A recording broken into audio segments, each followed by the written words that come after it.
Greetings, fellow humans, and welcome to another edition of Tea with JD. Today's tea is Moroccan mint, so cheers. By the way, Melissa Martin. I was asked for a slurp, there's a slurp. Okay, actually this video is because Kate Evans, the wonderful Kate Evans, a really great friend, actually a great writer as well, so keep an eye on her, please. She asked me if I could make a video about getting started. There's writing tips about what to do when you're doing X or Y, whatnot, but how to get started, and I think that's a really interesting question, at least for me, in the sense that there's so many ways that you can start a project. Well, let me explain. Okay, first off, a lot of people say they want to write a story or want to write a book, want to write a song or anything.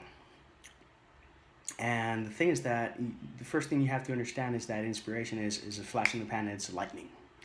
It will strike and it does not necessarily stick. I have learned this the hard way, but throughout the years I have also remedied it the hard way. I have notebooks and napkins and post-its and pretty much anything, and notes on the phone with ideas, either of a lyric, either of a storyline, either of a line of dialogue, anything. So my first tip to get started is that, okay, you want to write something. What do you want to write? Why do you want to write it? This is, maybe you get a great idea and you say, oh, I'd like to write about that. Write that down. You're going to forget. You're going to forget, or you're going to forget what you thought of in that exact moment. And you're going to regret it for a long time. So write it down. Okay. So you have an idea. So what do you do? Why do you want to write? Or what do you want to write? What genre do you want to write? And that's a really good question, because it really depends on how long you are with your writing style or your writing in general. Some people want to write, but they've never even finished a short story or a poem, and they want to do anything, and that's awesome.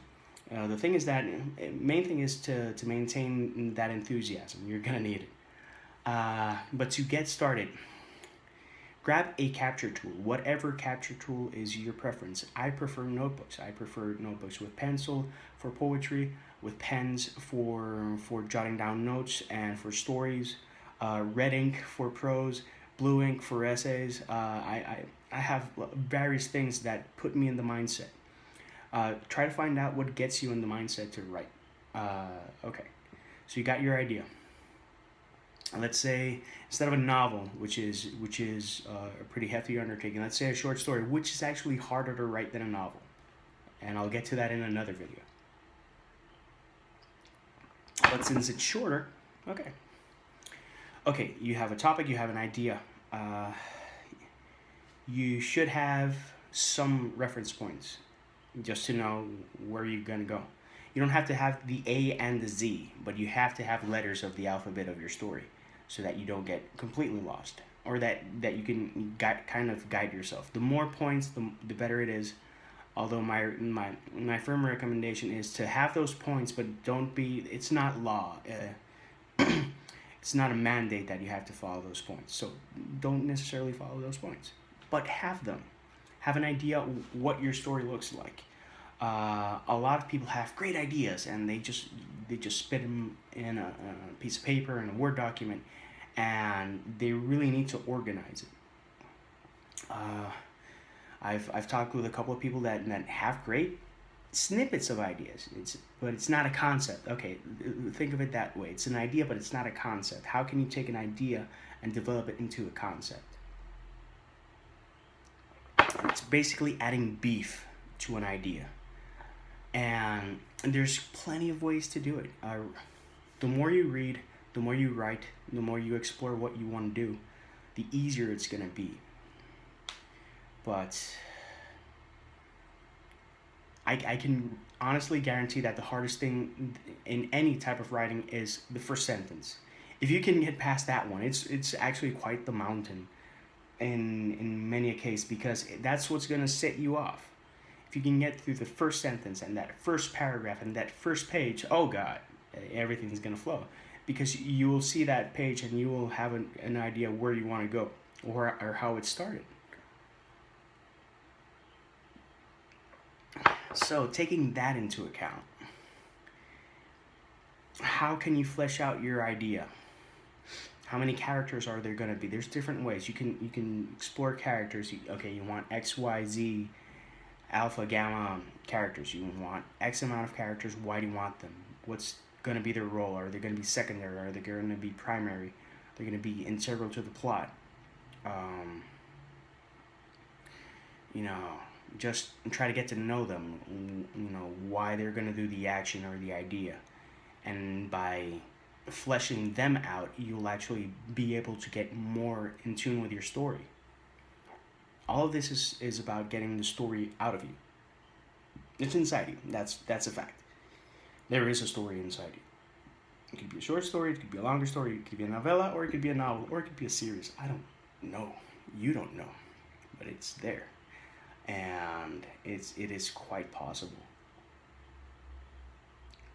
And the thing is that people hit one roadblock, they get frustrated, and they stop. And that's like the saddest thing, because you got a good story inside you. Why stop?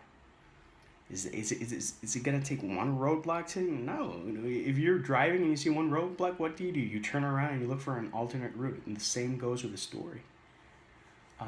You have to find your way to your destination. And sometimes you switch the destination, and sometimes you switch the route. It's a good analogy in that sense, because it's not a prefixed line. Whatever it takes to get there, go for it. For me, I have to write sequentially, meaning I have to write the story as it occurs. Some people are different. In the example of a novel, some people write in one chapter, then they write a chapter way further down, and they do it like that, like you would shoot a movie. And that works for them. It doesn't work for me, because basically I'm telling myself a story as I write. And that's what works for me, but I'm not everyone. What else? You can flesh out characters, plot points. Why do you want to write what you want to write? That's like one of the most important questions. If you ask me about all of my stories, why I wrote what I wrote, I will have several reasons why I wrote what I wrote.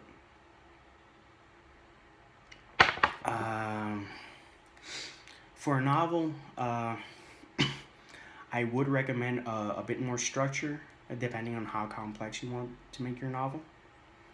We can talk about that on another occasion. Let's focus on the short story. Or we can also talk about poetry. How can you start with poetry? Sometimes you need like a prompt. On Twitter, I follow Friday Phrases and Fireverse for prompts, and it's really great exercise to get the creative juices flowing. And there's various others. There's Madverse, there's Ashverse. Just look for those hashtags. And every certain days, depending on which one it is, it could be Monday, Wednesdays, and Fridays. It could be just Fridays. It could be Tuesdays, Thursdays. There's different days and different prompts. I follow 2 prompts, because if not, I'm gonna dedicate myself to writing prompts only. And that's not what I'm into. I love the prompts, and I really, really, really enjoy Friday Phrases and Fireverse for different reasons. It's different communities, but it's cool. And it does give you a shoe-in and inspires you. So basically, it gives you a concept. It's like, okay, eternal life. And then you have to write something, based on eternal life. And it could be happy, it could be sad, it could be funny, it could be silly, it could be scary, it could be anything. It could be flash fiction, it could be poetry. But the thing is that that's a really good exercise for you to get in the groove of getting started. For me, it works a lot. You can check out my Twitter account. I write a lot of the flash fiction and respond to those prompts, because I think it's a good exercise, and it's also cool to see what can come, from one prompt in a different day. And I always try to keep it varied. I don't want all of them to be like, happy or sad or angry or anything. I like variety. So there's that as well. And man, what inspires you? Inspiration is the key to anything that you want to do. It doesn't have to even be a story. You can have a special project. Why do you want to why do you want to do that project? Why do you want to carry it out? Why do you want to bring it forth? Ask yourself those questions, and then try to identify why you want to do it, and then you will figure out how. And I gave a couple of recommendations there. What else can I think of? I don't know, because every project for me is different, and sometimes I can sit down and say, okay, I want to think of something, blah blah blah blah. But most of the time, it's just an idea that just occurs, and I say, oh, I want to develop that.